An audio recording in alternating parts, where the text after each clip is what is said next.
Um,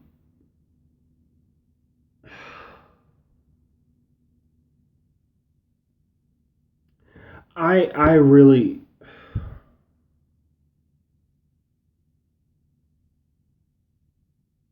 I don't know. If you don't know, Terence Crutcher was shot in Tulsa, Oklahoma by police. His car stalled on the side of the road, and police, four of them, swooped up to him. We have dash cam footage of it. And his hands are up. Apparently, they issued some commands to him, some orders to him that he didn't listen to for whatever reason. Because I guess that's the number one law in this country, that you have to listen to everything the police say. And if you don't do it, then your life is optional. And so he reached into his car and they shot him with a taser, and then they killed him.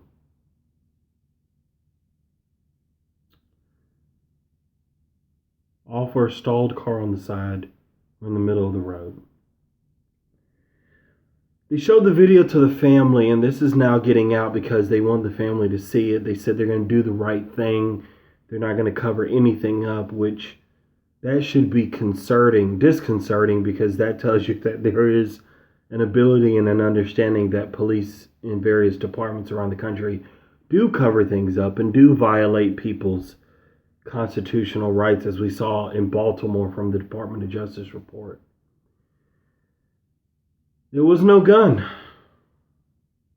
No gun. None. Not in the car, not on him, nothing.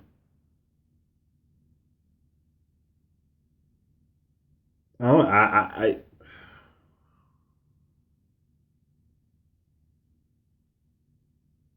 This scares me as a black man, as one with a younger brother and a younger sister, with nieces and nephews who are under the age of 5 and 6. What world are we leaving them? What will this world look like for them because they have my skin? Is that all it takes in America to die?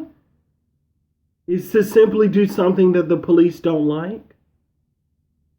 Is that what it takes? What happened to a fair and speedy trial? Are we so scared? Are police officers so scared of every shadow in the night that they kill first and justify later? Who have we become as Americans that when the police kill somebody without proper justification, without concrete evidence, who are we to defend this?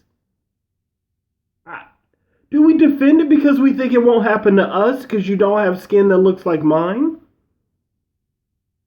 Do you defend it because you have friends and family who are police, and because you say, oh, they're not like that? Well, they're not like that with you.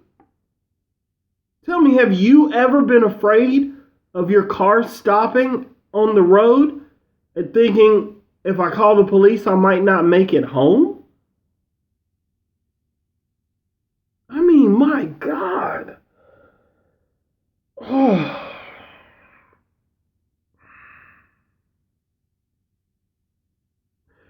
How many more does it take?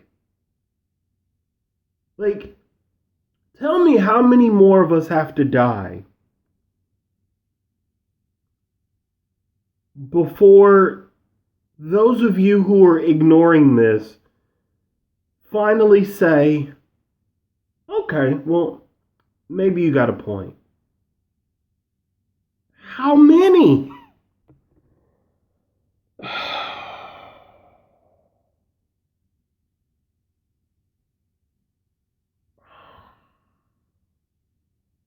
I'm tired.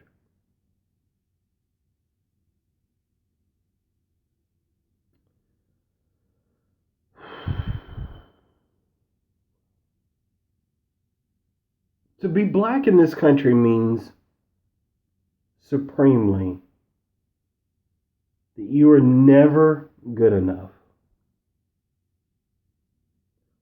When you die, it's your fault. When you commit a crime, there is no excuse.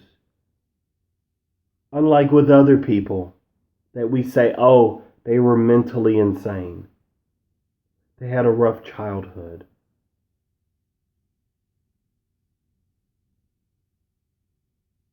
And some of you may look at this and say, well, black police officers have killed suspects. I haven't mentioned the race of the police officer one time because it's about a culture within the police departments around this country. Not all, but enough.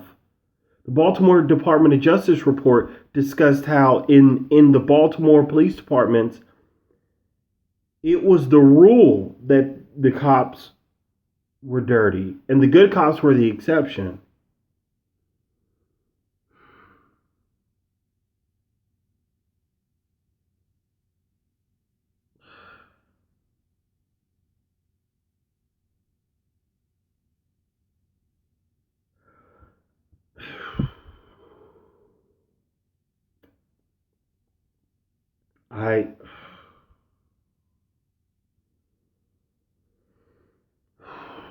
I don't know.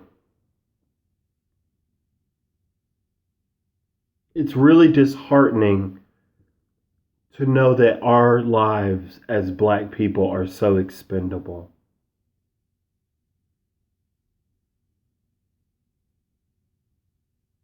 To feel like we haven't hit the number yet for it to matter.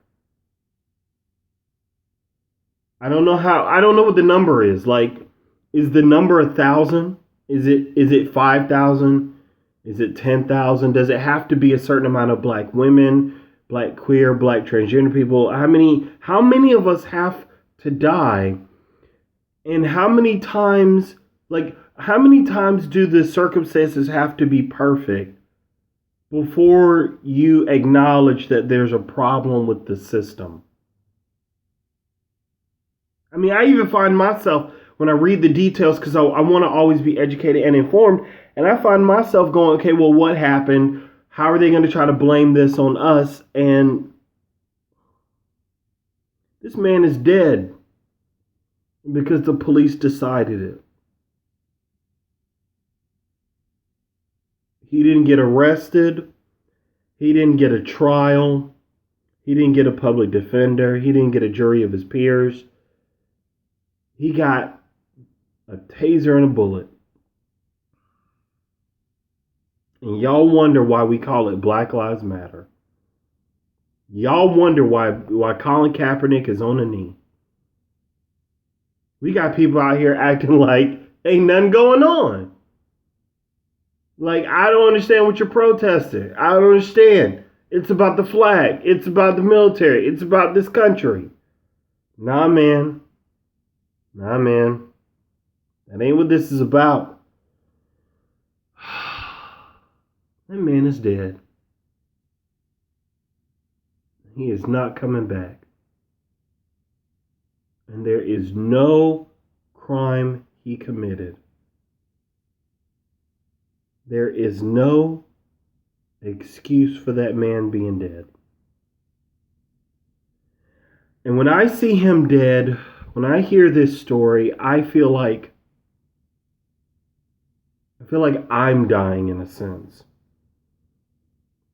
And I feel like that could be my younger brother. That could be my nephew.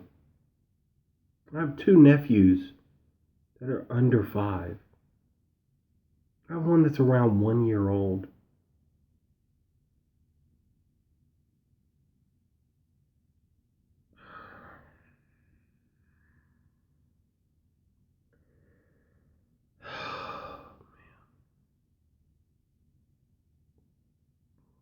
We're just tired. We're tired because, I guess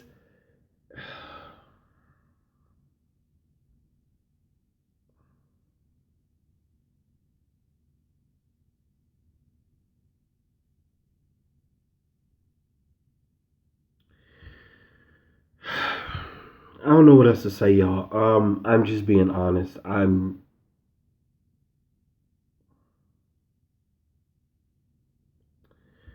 This video's long enough.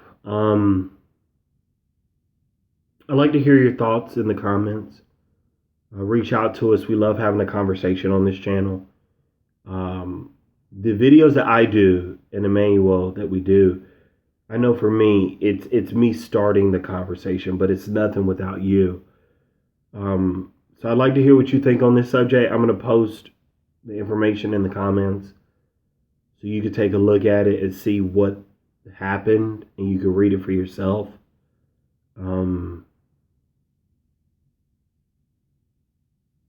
Yeah. This has been Daniel with the Bothersome Truth, and I hope you have a good night.